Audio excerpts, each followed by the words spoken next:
et vous pouvez être des partenaires privilégiés si vous savez nous accompagner, si vous savez nous soutenir avec sincérité, avec stratégie et avec intelligence. Le monde de demain ne sera plus le monde de cette France arrogante, d'Emmanuel Macron et de sa mère Brigitte. Non, le monde de demain sera le monde des peuples fiers, des peuples enracinés, des peuples qui défendent leur identité, des peuples qui refusent l'hégémonie d'une sphère au détriment du reste de l'humanité. Ce sera le siècle des peuples qui ont décidé de se parler avec vérité, avec fraternité, mais qui ont décidé de ne pas se mentir sur leurs intérêts respectifs et parfois partagés. Parce que le Nord global a vécu dans une sorte d'autisme géopolitique, en croyant qu'ils étaient les seuls capables de pouvoir donner une direction au reste de l'humanité. Mais le Nord global avait oublié que le Sud global lui-même était en train de s'organiser et que la globalisation de l'information permettait aux populations du Sud global, et en particulier aux populations noires de ce Sud global, de pouvoir s'interconnecter, de pouvoir échanger, de pouvoir se rapprocher, de telle sorte qu'il n'y avait plus les frontières artificielles de la conférence de Berlin qui éloignaient le Bénin du Burkina Faso, du Cameroun, du Sénégal, de la Côte d'Ivoire ou des autres contrées. Mais cette fois-ci, il y avait une nouvelle génération qui transcendait ces différences et qui était capable de bouger ensemble pour aller dans une seule et même direction. C'est dans ce processus-là que nous avons été capables de nous organiser sur le terrain, sur les réseaux sociaux et dans les masses médias pour bousculer l'oligarchie française sur le continent africain et dans la diaspora. De telle sorte que cette même oligarchie française, dans un rapport qui est sorti il y a quelques semaines de cela, le rapport de l'école de guerre économique, a déclaré que le combat panafricaniste que nous menons est le combat qui cause la montée de ce qu'ils appellent le sentiment anti-français. Ce n'est pas un sentiment anti-français, c'est un sentiment anticolonialiste français, un sentiment anti-arrogance française. Et cette exaspération que nous ressentons face à cette arrogance française est une exaspération que ressentent beaucoup de nations dans le monde.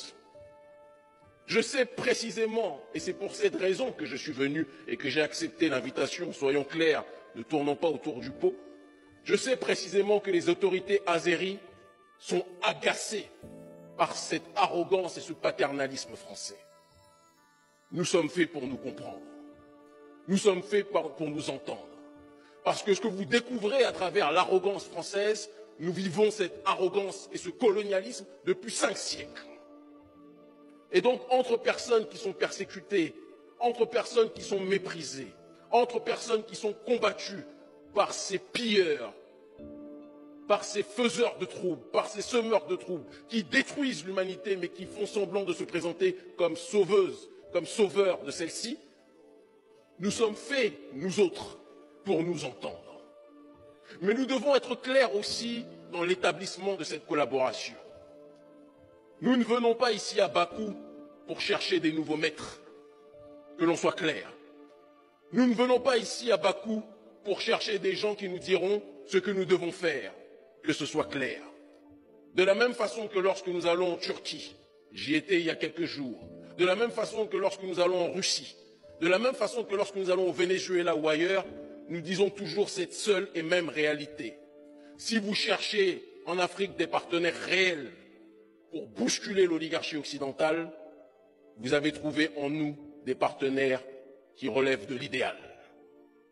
Parce que, même sans soutien, depuis des années et des années, nous menions ce combat contre ce néocolonialisme, sous la forme du néocolonialisme économique, à travers la lutte contre le franc CFA, sous la forme du néocolonialisme militaire, à travers la lutte contre les bases militaires, sous la forme du néocolonialisme structurel, à travers la cooptation de dirigeants africains par l'oligarchie française.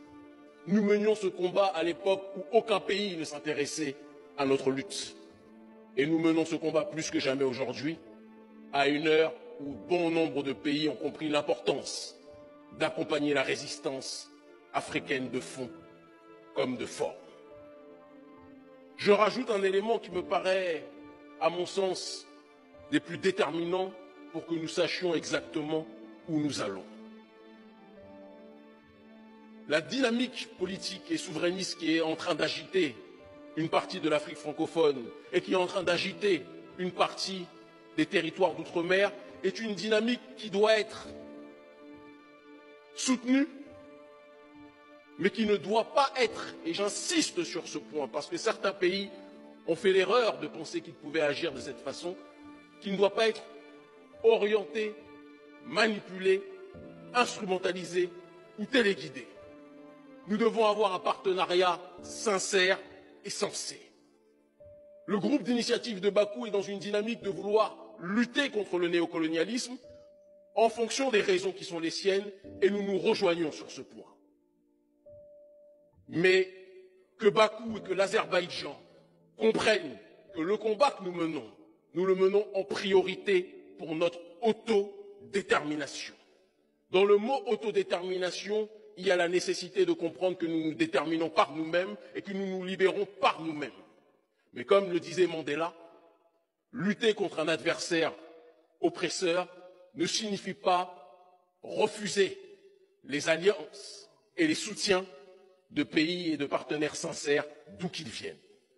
Et je pense, et c'est la raison pour laquelle nous avons fait un certain nombre de kilomètres pour venir ici, que Bakou est une place sincère pour mener ce combat contre l'impérialisme occidental, contre l'hégémonie occidentale et plus précisément contre le néocolonialisme français.